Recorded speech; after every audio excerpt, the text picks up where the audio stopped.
our journey today, we're going to be talking about what makes a good sales leader and really the mindsets that we can talk about that help with becoming an exceptional leader, and then how to assess and create that environment and really migrate to that type of a mindset that's going to be exciting. And Leah, I know this is an area you've spent a lot of time researching and studying and working with your clients. So maybe you could just share a little bit about that before we dive in Yeah, about that. Yeah. absolutely. Yeah, excited to be here. And as you said, there's a lot to cover. So we'll move at a brisk pace and also get some feedback from those of you on the phone. And we will get into it, but there's been so much talk in the past several years about mindset. I always say, Ray, that, I can't read a leadership article without tripping over the term mindsets at least 5 times within the first couple of paragraphs. But I feel as though, really unpacking what that means and why it's important, it's really incumbent upon us to do that, right? Not just to talk about mindsets, but zero in on, well, which ones and how do you embody a mindset, and what's the outcome of having a shift in the way you think about something. So yeah, excited to connect that to what that means for sales leadership as well. Yeah, absolutely. And I think that's really a fun connection, is to take the research that GP Strategies has done and then talk very practically on our fourth and fifth agenda item here about how do you really put that into practice as a sales leader within your vision, and even taking responsibility for your own development with those mindsets in context. So let's jump in here. We talk about it in our book, The High Impact Sales Manager. We talk about that journey from top performing rep to manager, and it's getting stuck in the daily grind of often, okay, now you have this new job to perform. You're there trying to get work done through others, and maybe that's the first time you've gone from individual contributor to manager. And not that these things are bad or wrong, but we spend a lot of time just directing, focused on those short term, hey, what's the end of the month, the end of the quarter, those day-to-day activities. And we're trying to react in a lot of cases to change while we build the skills of our team. But it does feel like we're kind of stuck in that grind and the day-to-day. And so one of the things we want to talk about is, how do we move past that into this idea of the sales leadership, right? Of motivating and inspiring and thinking a little bit longer term. Even if you're just managing your own team of, maybe that's 6 to 8, 10 reps, but what is your vision for that team, and how are you motivating them, and how are you initiating that change so that you can really motivate them and get them all on board and be more proactive as opposed to reactive. So Leah, I know we're going to get into the mindsets next, but I'd love to get your thoughts on, kind of that transition and how we think about that differently. Yeah, well, it's hard, right? When you when you advance through an organization, or you become a sales manager based on your own contributions and the work that you've done individually, and then you transition into this leadership role, it can be uncomfortable territory. Right now, what got you there, your own contributions, is not what you're relying on. You're relying on others to get the job done. And so it can be a challenging transition. And I think, helping our sales leaders, giving them a little bit of grace and understanding that that's a difficult transition, but then also helping them, to understand how they can motivate and inspire others, I think is the key. And I love, really what you have, particularly on the right-hand side at the bottom of the page, improve attitude, right, and motivation, because that's a lot of where the mindsets come into play. It's not just about the skills, but before you jump into the deep end of the pool of skill development, how do you make sure that you're coming into the work that you do with the right attitude? Yeah, absolutely. And we'll tie in those mindsets as we get into the definitions, because I think it's really interesting to think about, well, it really starts with the idea, right? Even thinking about what it means to have these mindsets, and how can we reimagine that role. So one of the reasons we were really excited about this webinar is it's backed by the research that GP has done, and thinking about those mindsets that make for an exceptional leader, what they have in common, and again, how we can apply that. So Leah, I'd love to have you talk a little bit about the research that you've done, and then again, we'll get into the definitions and get a little feedback from the audience here shortly. Yeah, absolutely. So in 2019 and then again in 2020, we did research around leadership mindsets, and we had coalesced around 4 particular mindsets: growth, inclusive, agile, and enterprise. And the initial work that we did was to test those 4. Certainly, those are not the only mindsets or attitudes that you can have.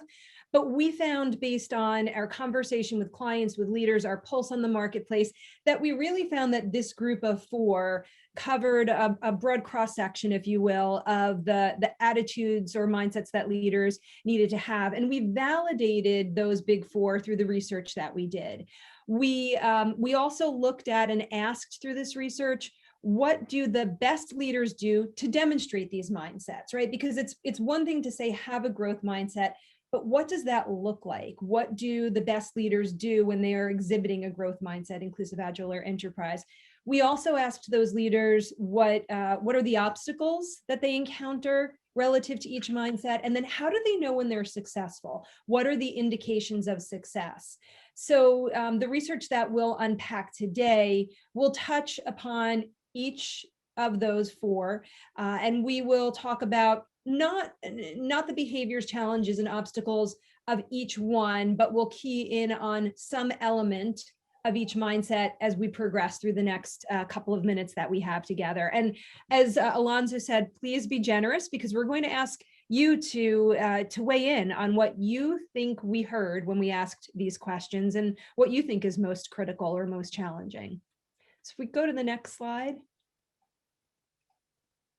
These are those big 4 defined. So first, just to level set, we define a mindset as a particular way of thinking. It's your attitude. It's where do you come from when you sit down to teach, to coach, to lead. And we believe these 4 are particularly important. So certainly growth mindset, the work that Carol Dweck has done has been instrumental in this area. That belief that you as a leader and your people can develop your skills, that skills can be cultivated through effort, and then even obstacles are opportunities to learn and to grow. Agile mindset, which I think, Ray, I had joked around about. We did not add this one last year. It had been there already, but certainly, we've all seen the need for leaders and organizations and parents and stay-at-home workers, the need for us to be agile, right? To pivot in the face of a very complex, volatile, uncertain world. And certainly, I think with the pandemic, there has been no greater need to be agile, I think, than what we've all experienced, certainly in the past year, and continue to experience. Inclusive, again, this is something we've always believed is just part and parcel of how a leader needs to conduct himself or herself, not an add-on. How can we approach the way we lead people with that inclusive mindset, reaching out to and including those who look, think, behave differently from us. And then enterprise mindset, maybe the term that for some could be the most nebulous. And enterprise mindset is simply ensuring that with every action that you take and every decision that you make as a leader, you're keeping the goals not just of your team, but the organization and your clients in mind. So it's that bigger picture thinking that we want leaders to take on. So these are the big 4, as I refer to them, and this is where we spent some time talking to leaders and unpacking, how they can embody these mindsets and where they're challenged to do so. Yeah, well, I love that as a backdrop because it really resonates on, all of these are so important, and especially today as we're all kind of navigating this new territory, these new curveballs that are being thrown at us. And I think they're all, very timely and very relevant. Let's dive into each of them in a little bit more detail, and we'll start with that idea of growth mindset, right? The belief that the skills and behaviors can be cultivated and that you can improve. And I love Dweck's work, and also, Angela Duckworth talks a lot about grit, right? The passion and perseverance that, hey, you actually can make a difference regardless of IQ or EQ or, a number of these other factors. And I even, there's an article that was published in the Harvard Business Review about Microsoft's focus on the growth mindset, right? And they're one of our clients, and I love that idea that they're focusing on the individual and the growth that they can get, as opposed to thinking, well, we have to hire the perfect person or else, all bets are off. But let's take what we have and let's develop those people, right? And take that growth mindset. It really does change the way you show up and the way you approach that challenge. The starting point for sure. So let's get some input here. We have a poll that I'm going to launch, and what we'd love to do is get input from the group. What do best leaders do to demonstrate the growth mindset, right? So this idea that you can improve, you can achieve.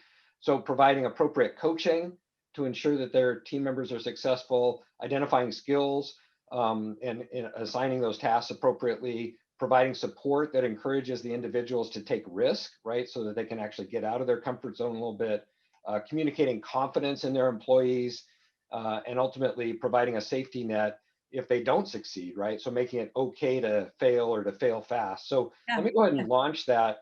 And Leah, I'd love to get your thoughts on this just as we're getting input from the group. And if you could just click on, these are like, they're all my favorites. So I don't know how you can choose one, but which is your Well, top, what yeah. do the best leaders do? So somebody chimed in the chat before I could troubleshoot this one, because Ray, you and I talked about the fact that really these are all behaviors of leaders who embody or exhibit a growth mindset. So it's a bit of a trick question, and it's not, right? Because what we're looking for is, if you had to pick one, which one floats to the top of the list for you? Which of the actions that are on the page do you think the best leaders do to demonstrate the growth mindset, if you had to zero in on one? Because the truth is, they really do all of these things. But what we were going for was, what's your visceral reaction when you think, above all, if I have to prioritize one of these, which floats to the top of the list? I see some of our participants are answering in the chat, but if you could click on the poll, then we can get those totals in there, and hopefully that will Yep. pop up in a minute, Ray. So I'm going to go ahead and share the results. Thank you all for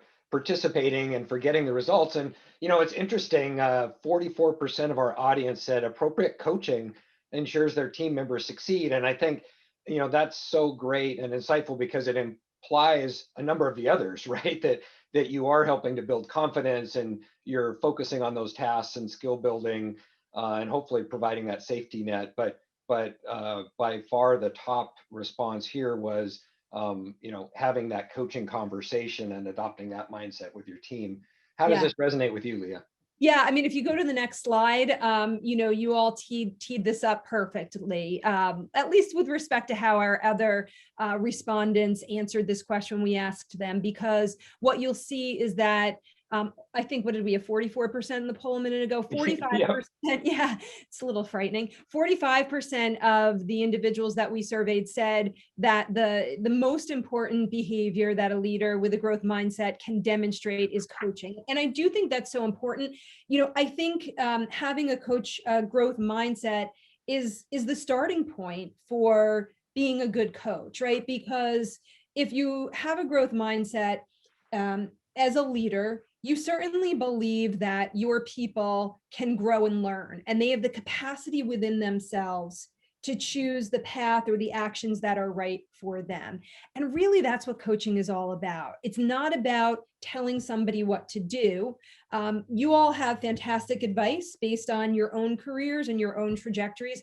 But as a coach, it's more about asking your people the good open-ended questions that will get them to unleash their own potential, share their own ideas, and then listen actively, right? If you're going to coach, so that again, you're not directing, you are drawing out from your people what you know that they're capable of, because you have that growth mindset and because you take on that mantle of a coach. So I do think that I love this. I think I often describe this as, the coach is running alongside their employee, much like a parent running alongside a child learning to ride a bike, right? So you're there to help them, but you're not holding on to those handlebars, because you want them to feel empowered and you want them to know that they can do it. And so for me, that's a lot of what I think we see in this response, and the connection that I make between having that growth mindset and the behavior of being a strong coach.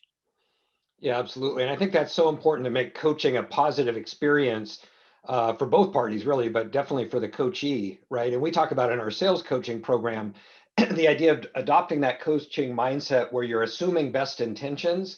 And there's such a difference if you show up and say, I know you're capable, I know you're able to do this. let's see what's getting in your way, or let's see how we can help you.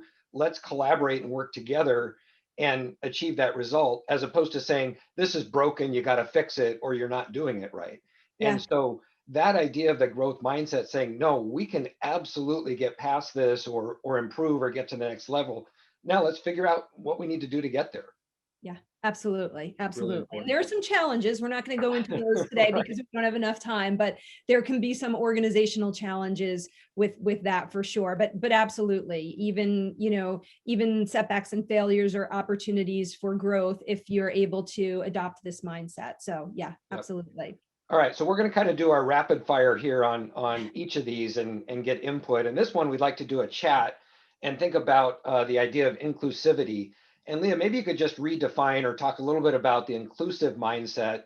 And then while we're doing that, I'd love folks to chat in. And again, if you could chat to all panelists and attendees, what are some of the biggest obstacles of demonstrating an inclusive mindset? If we take for granted, we think it's important, we think it's valuable, especially these days, we're really understanding, I think, more how important it is to get that diversity. So what's getting in the way of that? So think about that if you could chat in. And Leah, maybe you could talk a little bit about that definition of inclusivity. Yeah, absolutely. So as I mentioned in the research, we asked about behaviors, we asked about obstacles, and we asked about indications of success. And we defined that inclusive mindset as reaching out to others who think, look, behave differently from you, and proactively inviting their input. And we know that when leaders are able to create an environment of inclusivity, when folks feel a sense of belonging, they're able to bring their whole selves to the workplace, right? To their team. And when they're able to do that, they are able to contribute in ways that foster greater innovation, right? And help you uncover new solutions. It's not the same old people and ideas when you're able to create that environment where people can bring new ideas to the table. And I'm just looking here. I wanted to see what some of the chats were about obstacles. So coworkers that don't embrace change, lack of trust I'm seeing here. Yeah, leader mindset that their way is the only way. Rain, thank you for contributing that. Just gonna scroll a little bit here. Seniority, Yeah, I result, think Andrea had a really interesting one, right, on perception, your own perception based on age, race, and gender. And I think really, and that's an insightful comment, because it's the idea of we don't even know our own blind spots, or have not appreciated that, and it comes a lot with uh, what our experiences are and what we've been exposed to, which is why this is such an important topic. and why, if we go to the next slide, you can see what the obstacles were that we heard from when we surveyed leaders about what gets in the way. So what we Yep. heard in terms of obstacles is my own personal unconscious bias, right? So that awareness of the fact that I may not be aware of the fact that I do have bias, and how can I check that, right? How can I check that in myself? How can I hold up a mirror and become increasingly aware of the fact that I go to the same people over and over again, and those people tend to be not for everyone, but when you start to examine it and you consider whether or not you have bias, individuals who are most similar to me demographically and otherwise. What I would say is that second one is interesting, and one of our respondents said that time Yep. and task focus, or that results pressure. I'm not convinced about this one. Although our leaders said time and task focus, and the message was similar to what you see in that quote on the right-hand side. So, I just need to get things done. I need to get things done. I've got time and task focus. I would love to reach out to people who are not typically in my inner circle, but I don't have the time, and I have these time and task pressures. I wonder if that is a bit of a cover for lack of comfort that leaders may sometimes have in leaning into what can sometimes, for some folks, be uncomfortable conversations about bias and about becoming more aware of your own personal biases. What I would say is, it's worth the time and the investment and the effort to examine this and to proactively find individuals, reach out to individuals who are not part of your typical go-to group, And, if you reach out to them with increasing frequency, then they become a part of that of that go-to group, right? Because you're reaching out to them regularly, and in turn, you are now expanding the demographics, if you will, of the individuals who you call upon to help you make decisions and advance efforts as a leader. So that personal unconscious bias is the biggest obstacle. Time and task focus, I hear it. I think that we need to challenge ourselves to say, is that really the obstacle, or is it maybe a discomfort that you want to examine around, reaching out to folks who are not typically in your inner circle? Mhm.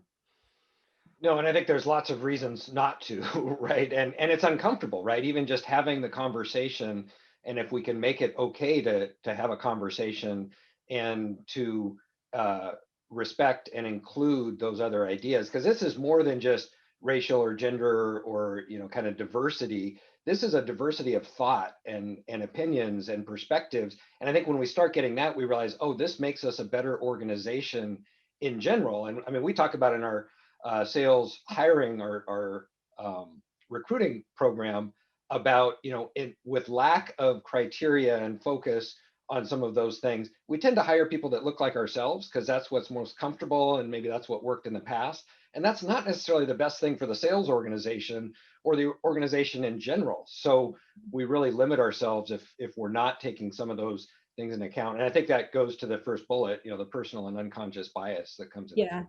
Yeah. And I would say, this is such an important topic with many, many layers: unconscious bias, microaggression, certainly inclusive talent management, allyship and sponsorship. So I would certainly not want to leave the group with the impression that this is the sum total of every element of what's important to examine about inclusivity. But this is certainly one thing that we queried on as we started to explore the inclusive mindset and what some of the key challenges are. But certainly, you mentioned bias in hiring, a really critical issue to examine at an organizational level as well. So much more to be said about this beyond what our couple of minutes on inclusivity can give us in this webinar. Right, right. A whole further discussion certainly, and warrants a much longer treatment of the topic. But having said that, we want to kind of expose to each of these mindsets and hopefully provoke some thinking and discussion for the future. So the next one is really around the idea of agility and demonstrating an agile mindset. So again, we'll ask the audience if they could respond to the chat. Think about that. How will leaders know if they've successfully demonstrated an agile mindset? So what are some of the indicators or success factors? What does that look like if they're getting it right? And again, Leah, maybe you could just define that a little bit more for us while people are responding. Yeah, absolutely. So an agile mindset's an interesting one because I think it needs to it's about, well, I'll kind of give the modifier or the qualifier in a minute after I define it, but certainly it's about, being able to move quickly to make decisions, sometimes with incomplete information, being willing to fail fast and then try again. And the qualifier that I'll put around that is, you know, I think it's also about having your own, sort of sense, your own personal risk tolerance. But I think that risk tolerance also needs to be viewed in the context of the industry and the organization that you're in. So if you are a leader in a highly regulated industry, that concept of take risk, fail fast is going to mean something different than if you're in a non-highly regulated industry. So I always like to caveat that agile mindset with, there is a definition, and you also need to personally define it based on your risk tolerance and keeping in mind the context of the industry that you're in. So, and I'm taking a look at the chat here. So when we said, how will you know you're successful? Rain says, ability to make changes in your organization to meet needs. More people giving feedback. Absolutely, Carrie. Thank you for that. Full engagement. Yeah, absolutely. Absolutely. And the engagement, I think, if we go to the next page, you'll see what we heard from our leaders. when we said, how will you know you're successful? What will you see? And they said many of the things that you're putting in the chat here in the last couple of comments. I'll know I'm successful when my team members are empowered and autonomous, that my folks feel comfortable making decisions without my input because they've seen that intelligent risk is acceptable, and that they understand that rather than have them, sit there like a deer in the headlights, go through some sort of analysis paralysis, I'd rather see them make incremental changes, incremental decisions, incremental action than necessarily wait to solve everything on our agenda before they're able to move a project forward, or move a sales conversation forward. So ultimately, for the leaders we surveyed, there was almost this freedom that they felt, or they would feel, if their team members were able to behave in an agile way, meaning I don't want to be the only one in the room making the decisions. I want my people to feel as though they can move forward, they can make decisions in an empowered and autonomous way. And back to the words that Jason and Steve put in the chat, when they do so, there is a greater sense of engagement. So I just threw a lot at you there, but certainly, Agile, I think, is incredibly important. And I think, as I mentioned at the outset, needs to be defined uniquely based on personal risk tolerance and industry context as well. Yeah, and I think looking for evidence, there was one of the comments in the chat about just the process or seeking the feedback. So I think just the mechanism to say, no, we want input and we're going to hear from all of you, right? Or we want, and that doesn't necessarily mean that it's a democracy and everybody gets a vote, but at least we're soliciting that input, we're considering it, we're listening, right? And as a few of your bullets mentioned, they are able to make decisions, and you say, well, maybe I wouldn't have done it that way, but that's okay, and we can move forward with that. So I Yep. think these are all really important, and especially today, right, where we're faced with unprecedented challenges and we're having to respond and react, and those organizations that are doing that well are actually able to compete and do things differently. So I'll just add one little personal anecdote on the last one, the willingness to fail fast, because I heard this early on in my sales career, the story of a business development person who was pitching a multi-million-dollar deal and went in front of the client and unfortunately just botched it, just kind of missed the business need, didn't have the appropriate presentation, didn't go well, and they lost the deal and went in to actually tender their resignation and said, I really blew that. Do you want me to quit? And the VP partner looked at him and said, well, I just invested $1 million in your development. Do you think I'm going to fire you now? And I think that kind of embodies that idea of, oh, wait, that's what we're doing, is we're learning. And yeah, there was an opportunity cost there, but now let's not do that again, right? So let's learn from that and move forward. So I said I wouldn't go there in the interest of time, but you led me to it when I said there are some challenges, right, with growth mindset and agile, and you keyed in on one of them, but positioned it very positively. The challenge is that not every organization has that attitude, and some of what we heard in the research was, I would love to take on a growth mindset. I would love to to work in this agile fail fast way. But I exist in a larger organization, and our culture is one that punishes failure, right? And where failing fast is a career limiting setback. So I don't want to leave this group thinking that, we're so Pollyanna-ish in our thinking that we just say, oh, if you just have these mindsets as a leader, it will all go your way. There are certainly other factors that will lend to the success or not as successful embodiment of these mindsets. And one of those things you keyed in on, Ray, with that example, which is, what is the larger organizational backdrop and what's the culture within which our leaders exist? Does it support that fail fast mentality? And that was a beautiful example of a situation where it did. Yeah, I think the context is really important. I was just thinking about that. My brother's an emergency medical doc, and the idea of failing fast when you're in the ER and trying different things, you got to be pretty careful. But there are creative things that they're doing to be more agile and improve processes. But you have to do that obviously within the context of the mission and the vision of the organization. Absolutely. And and that's exactly right, for sure. All Yeah. right, So so we go to our last. yeah, let's talk about, so this is the last mindset, and then we'll talk a little bit about bringing it down to more of a tactical level. But this has been a great discussion. And the last one is around the enterprise mindset, right? So maybe you could define that. I'm going to bring up a poll, and what we'd like to do is, understand what the leaders do to demonstrate an enterprise mindset. So what does that look like, and how can we demonstrate that? So let me launch this poll, and maybe you could say a little bit about, what does that enterprise mindset look like? Absolutely. And as I said, this is the term that's perhaps the most ambiguous for some. So what do you mean by enterprise mindset? You might also think of it a little bit as strategic thinking. It really is about having that bigger picture in mind, right? So as I said at the outset, it's, as a leader, making sure that every decision you make, every action you take is not just about making sure that you're successful or your team's successful, but are you thinking about the goals of the organization? Who your customers are. Are you a leader who, hoards talent, or do you share talent for the greater good?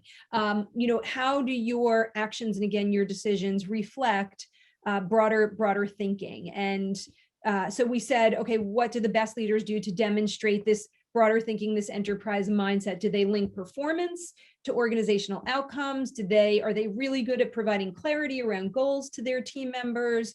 Did they facilitate efforts? As I just mentioned, that idea of talent sharing.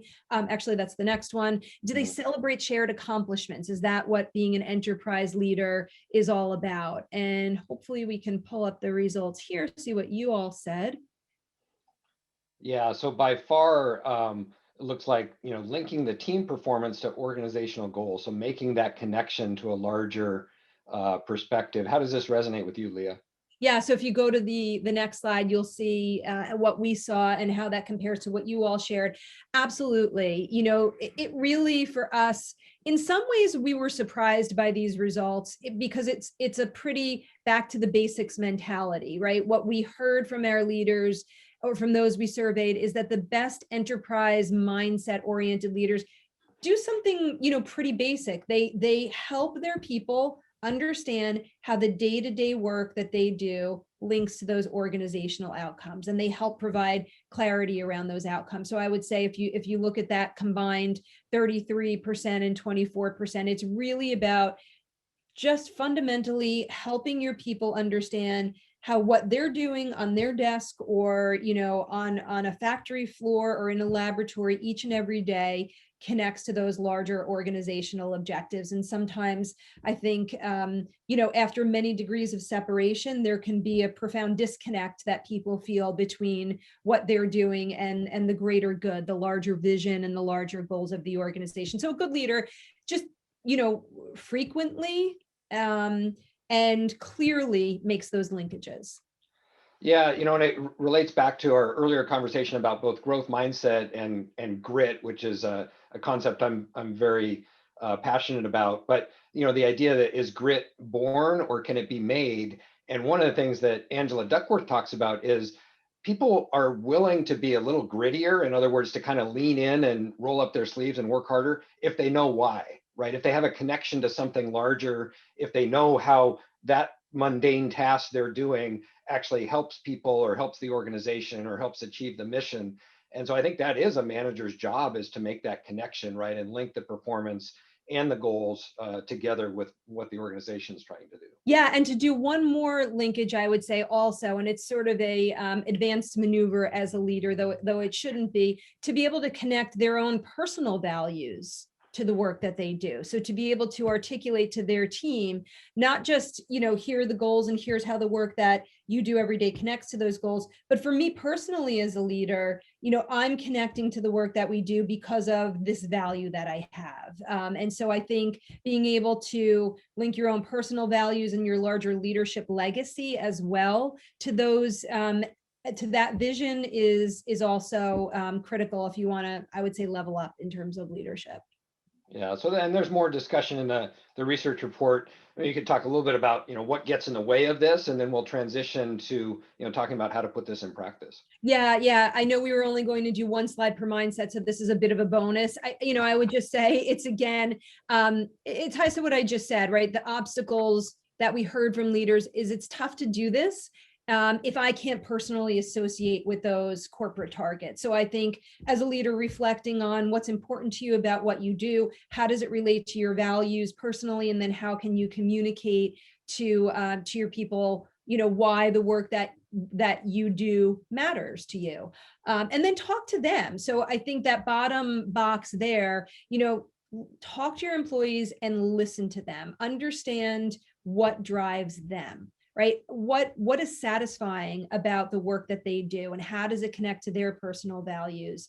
So find out, what matters to them. Be curious. That's great.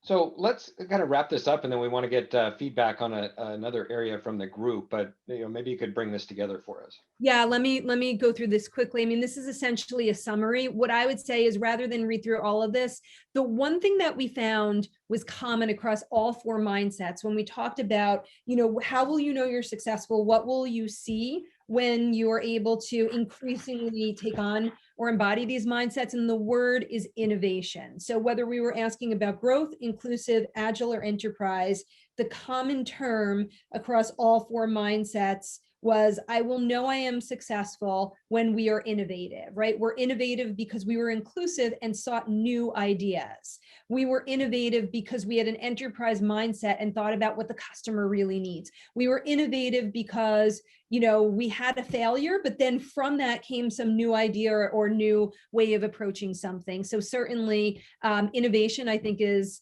in the interest of time, Ray, I would say that's what I'd want you all to take away, is common across these mindsets when you're able to effectively embody them. That's great. I mean, that's really the why it matters, right? And what Yeah. we're hoping to get out of it. So, well, let's talk about, assessing the mindset shift. A little bit of a mouthful, but Yes. why should we focus on it, and what can we do about it? Yeah, and this is just two slides super fast for those of you who are saying, okay, I understand mindset, I understand attitude. How does this all tie together? And it's really, if you look at cognitive psychology, and Beck's triangle is really the root of this. It's that connection between thoughts, behaviors, and feelings, and how they are reinforcing. So I'll give you just a quick example. If you want to become healthier, you can't just think your way into better health. You can't say, I want to be healthy and I'm going to shift my mindset to one of health orientation, and it's going to happen, right? You need to take those behaviors, you need to take steps or incremental action associated with being healthier. That might be exercising more frequently. It might be, eating healthier, including meditation or mindfulness in your activities. And then as you increase those behaviors, you're going to feel healthier, right? And so that's going to then reinforce the way you think about yourself. You think about yourself as a healthy person because there's that connection between your thoughts, behaviors, and your feelings. So this is just quickly for those of you who are sitting out there saying, well, how can I think about this shift? And is it just poof saying think differently and it'll all happen? No, there is certainly a connection between your thoughts, behaviors, and your feelings, and it is reinforcing. And then Ray, I know we want to get to some other things. You might want to just hit down. This will build, and it can build all at once, and I will walk through it. And so here's how you do it, right? It's about, first, be aware of your current point of view. You can't shift from fixed to growth if you don't know where you are on that spectrum. Am I entrenched in a fixed mindset? Do I already have a growth orientation? So understand where your starting point is, understand where your A is before you can move to B. Then be willing to abandon your current vantage point and step into another point of view. It's a silly example, but I think about the view from the back seat. I was with my young son in the car, and as a parent, you're always looking for those teachable moments. So we were at a light. What color is the light? And he says green, even though we're stopped at a red light. Well, No, I'm looking at it and it's a red light. So first you think, well, is there a problem here? But his view from the back seat and his angle, he was looking at the light from the crossing traffic, right? And he saw green. And so, shift your vantage point, step into the back seat or somebody else's perspective, your buyer's perspective, your teammates' perspective, your coachee's perspective, and be willing to look at something from a different point of view. I would say, certainly take those small actions associated with the mental shift you want to make, to use the healthy example, and then link it to something bigger. So, if I want to be healthier, maybe it's not just about a smaller pair of jeans, right? But maybe it's about being there for my kids and making sure that I can be healthy and show up for them, not just today, but as they grow. And so I want to link those actions to something much bigger, which is my desire to be a better parent, or my actions as a sales leader, right? To certainly foster success among the team members that I lead, and to maybe be successful myself in terms of what I want to accomplish. And so I think this is a good segue, Ray, into what you're going to talk about, because I know you're going to talk certainly about, as a sales leader, how do you have that bigger picture vision and establish that vision, and then what are those incremental steps that you can take to move towards that vision. So hopefully, folks on the phone see that this is not just about, again, take on a new mindset, but there is an attitude that you bring, a mindset that you bring, and certainly actions that need to complement that shift in thinking. Absolutely, and yeah, we'll get into a couple of tools that I think can help with that. But I'd love to get the input from the group here. This will be our last poll, but I'm going to go ahead and launch it. And I don't think this is one that well, it's certainly relevant for today and is very timely, but wasn't asked in the original research, which is which of these mindsets are most important, right, during these uncertain times. And we're trying to figure out what this year looks like. There's certainly pressures and focus on all of these in one way or another, but love to hear from the audience, what they think is most important given their perspective and their organization. Leah, I'd be curious your thoughts here. Yeah, so this was an interesting one. We saw a change in these results from 2019 to 2020, and it probably would not surprise you. What I would say is, which is most important? I think given the past year, Agile, though Agile and growth are very symbiotic, I would say Agile has certainly risen to the top of the list for me personally, and it's been defined in ways professionally and as a mom working from home with children who have also been home. Oh boy, have I had to figure out what that means in that context.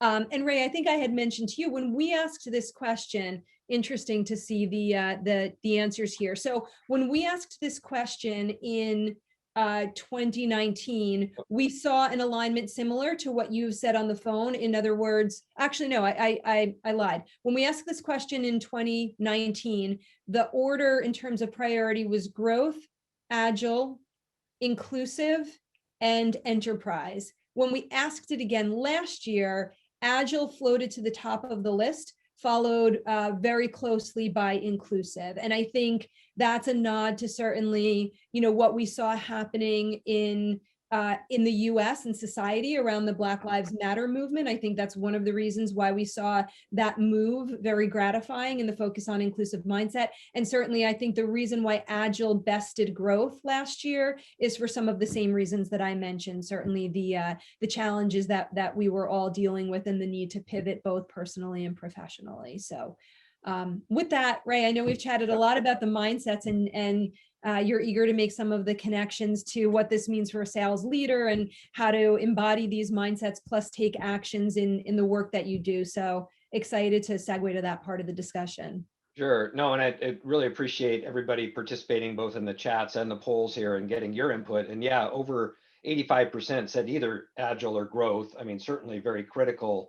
And then followed by inclusivity, which I think, still extremely important as we look at that. And again, I kind of challenge the question that, you can't pick just one, right?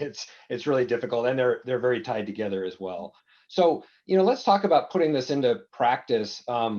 And we're going to talk a little bit about this idea of developing and achieving it, taking this down to the sales perspective. What does that mean? And achieving a sales vision. And on your previous slide, Leah, you talked about linking to something bigger and really making that connection and how important that is. And one of the tools we use is just the idea of having a sales vision. Even if you're a frontline manager, you have, again, 6, 8, 10 reps. But how do you plan to achieve your vision relative to the organizational focus? How is what your team doing in that geography by growing accounts, maybe opening target accounts, maybe it's selling new product offerings, maybe it's expanding your territory. But what is that you want to be that's supporting the larger organization? And then what are the goals, the strategies, and the tactics that you're going to take to get there, right? So making it very practical. And I think this is where we can start to implement and tie that together to say, oh, as a leader, right, taking responsibility for your leadership and your own team, what can I do to make that linkage to the enterprise mindset and take into account, I want to adopt a growth mindset, and I want to be agile, and I want to be inclusive, right, within my team. So this is, similar to a one-page business plan, or if people have been through those kind of exercises, what is it I'm trying to do with my team this quarter, this year, that's different than before? And not just, hey, we want to hit our number, but how am I growing and developing my team? How am I supporting that larger vision? And specifically, what are we doing? And it gets down very tactically, right, to, okay, who's going to own what and by when to actually execute on this vision we have. So, Leah, I'd love to get your thoughts. I mean, this obviously relates to enterprise, but some of the other mindsets as well, how Yeah. this ties together. Yeah, no, I think this is really important because it's you really need both, right? You need to have the tools and the tactics, and you also need to come to those relationships with your team with the right attitudes or the right mindsets, right? So it's the combination of both of those, and I think sales leaders are well served keeping both in mind, right? You can sit down and have all of the tactics and the plan and the steps that you need to take. But if you don't approach that relationship with your team in the right way, with the right attitude or the right mindset, it's going to make all the difference, right? In terms of whether or not you're successful in achieving that vision or not. So I think it's, really, again, the sort of beautiful marriage of both the tactics and the tools and the strategies, as well as the attitude that you bring to that, to those conversations and to the way you lead your team.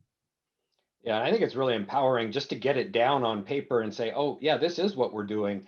And then include your team, right? And encourage them to provide input, getting that communication as we talked about, and the agility of, hey, let's incorporate their ideas. But now we have a plan that we can own and execute, as opposed to hit this number or else, right? Which isn't very empowering or motivating. So Absolutely.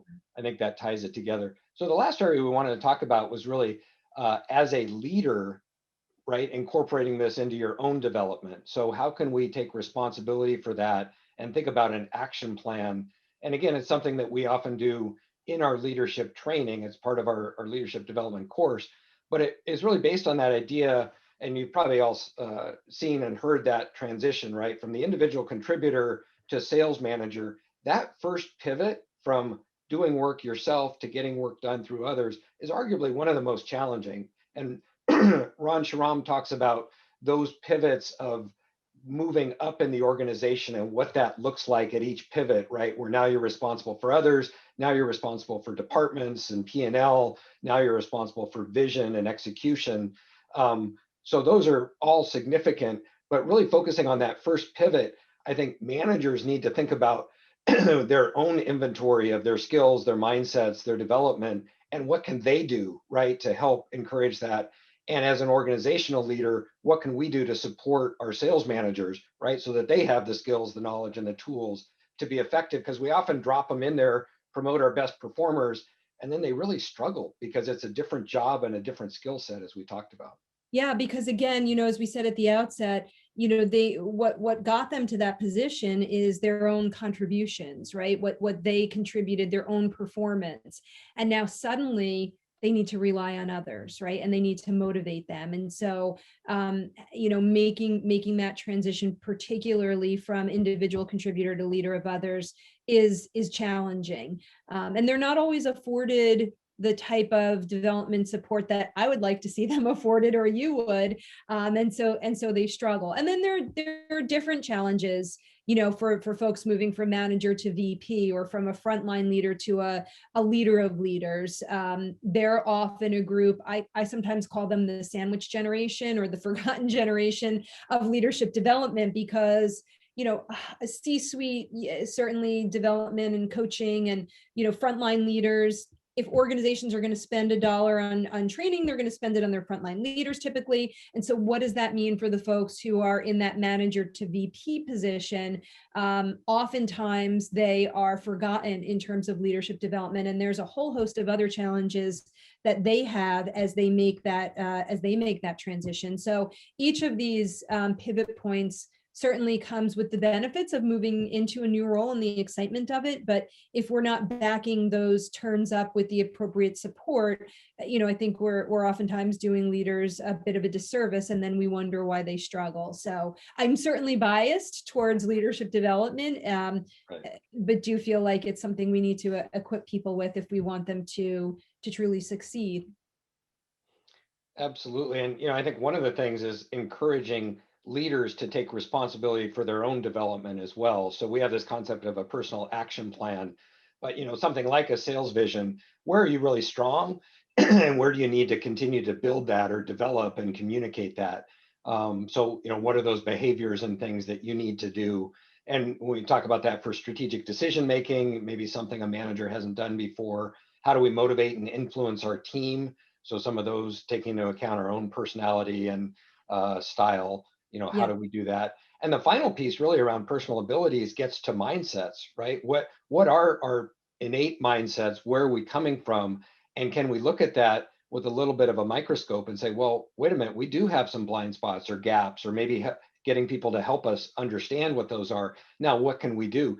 That's really enlightening, I think, for people to take that responsibility for their own development. Nobody can tell them how to do that, but now they own it, right? And they are really in a much better place to act on that if they've been part of developing it. So developing their own action plan with everything that we've talked about in mind, including the mindsets and the vision, et cetera. So important. An expression that we use, and I promise you someone's going to steal it, and you're going to be repeating this one because it's so descriptive. We always say one dead battery can't jumpstart another, right? So how do you as a leader take that time to reflect and check in on your own level of engagement, and your own personal development needs? So look at yourself and reflect on your own level of engagement and your own development needs, and work on that, in addition to uncovering new ways to inspire, motivate, and lead your team. No, that's a great. I love that, and I will use it. So thank you. With all due credit, so we've covered a ton of ground here, and I really enjoyed the conversation. I mean, I think it's really enlightening to dive into this in more detail, and also hear from our audience. So we talked about the 4 mindsets: growth, inclusivity, agile, and enterprise, as that foundation for leadership success, and how to help make that mental shift and what we can do, and then really executing on that, right, with your own vision and an action plan that kind of pulls that together for that manager leader, to really put it into practice and have a tactical plan they can execute. I guess anything else you would add to this? And I just want to leave a minute or two. If anyone has questions, go ahead and chat them in, or you can add them to the Q&A. And if we don't have time today, we'll be sure to get back to you. But love to hear if there are questions from the group and any other thoughts you have here, Leah. No, I mean, I think this summarizes it well. It's not an either or proposition. I need the right mindset, or I need the right skills and actions. It's an and also proposition, right? Yes, you need to take certain actions and have a critical action plan. And also it's helpful to come to the table with the right attitude or the right mindset, as you lead yourself, or you lead your team. So I would say, it's not an either or, it's an and also proposition.